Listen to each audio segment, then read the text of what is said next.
সবাইকে আমার জয়গুরু। আমার একটি দিনের কথা, অতীতের দিনের কথা মনে হচ্ছে, খুব মনে পড়তেছে। ছোটোবেলায় আমরা আমার বাবার বাড়িতে পৌষ সংক্রান্তি উপলক্ষে খুব ধুমধাম করে আমরা পূজা করতাম। গৃহস্থ পূজা, লক্ষ্মী পূজা। আমাদের সেই পূজায় গ্রামবাসীরা সব মায়েরা ছুটে আসতো পূজা দেখার জন্য।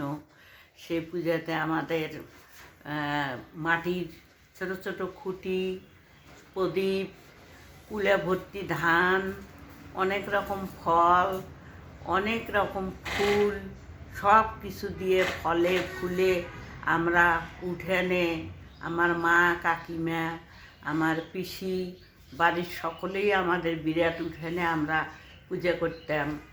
অনেকগুলো আমাদের সেই লাইন হয়তো সেই পূজার খুঁটি দিয়ে আমরা পূজা করতাম। যে তাতে আমাদের আর আমার ঠাকুরদাদা, পিসি, বাবা, কাকা সব বাড়ির ছেলে মানুষেরা রান্নাবাড়ি করতো জমিতে।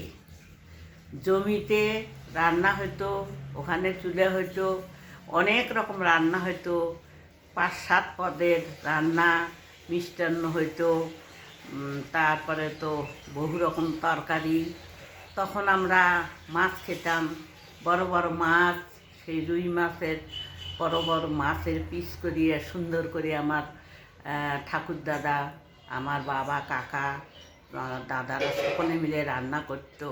আমরা সেই জমিতে বসিয়ে সেই বনভোজন করতাম। আমরা বনভোজনের জন্য একটা সুন্দর বড় পাতাতে করিয়ে সব রকম রান্না, ভাত, প্রসাদ সেই বনভোজনের নামে আমরা নিবেদন করে দিতাম। খুব আনন্দ হতো। সবাই মিলে আমরা পূজা করিয়ে আমরা সেই জমিতে গিয়ে বসিয়ে একসঙ্গে আমাদের বাবার বাড়িতে 7 শরিক মানুষ, 7টা ফ্যামিলি, আরও আশেপাশে অনেকে আসতো। সকলকে নিয়েই আমরা সেই দিনগুলি পৌষ পার্বণ সেই কাটেছি। ভোরবেলা উঠিয়ে পিঠে তৈরি করতাম, সকলে সেই পিঠে খেত।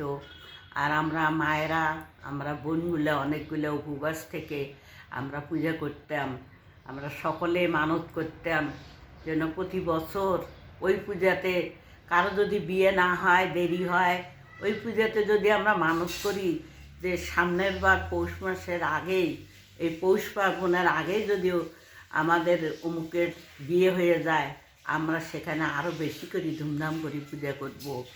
সেই দিনগুলির কথা আজ মনে পড়ে। আজ আমার 74 বছর চলছে, যে এদিনেও সেই ছোটোবেলার কথা ভুলি নাই, সেই আনন্দের কথা ভুলি নাই।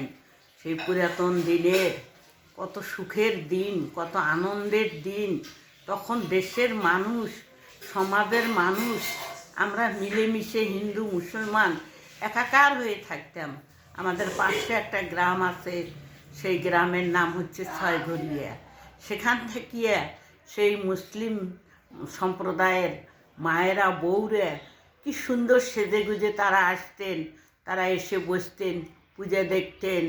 তারা যাওয়ার সময় তাদেরকে আমরা প্রসাদ দিয়ে দিতাম, ফল টল, পান, সুপারি। এই পূজাতে আমাদের অনেক পান, অনেক সুপারি দিতে হয়, এবং সকলের হাতে হাতে অনেক পান সুপারি আমরা বিলি করতাম। তাই সেই ধুমধাম আজ আর ওই রকম করার মতো পরিবেশ, মন মানসিকতা, আমরা এখন কীরকম একটা দিন যাপন করতেছি সেটা আর বলার মতো নয়। এই মনে হয় ভালো আছি, এই মনে হয় আমাদের কীরকম একটা ভাব এসে যায়। এখানে সেখানে নানান রকম অশান্তি আমাদের হচ্ছে, বিশ্বজুড়ে আজ অশান্তি ঝড় বইছে। তাই আমরা বিশ্ব শান্তির জন্য আমরা ব্রতগুলি আমাদের করা দরকার।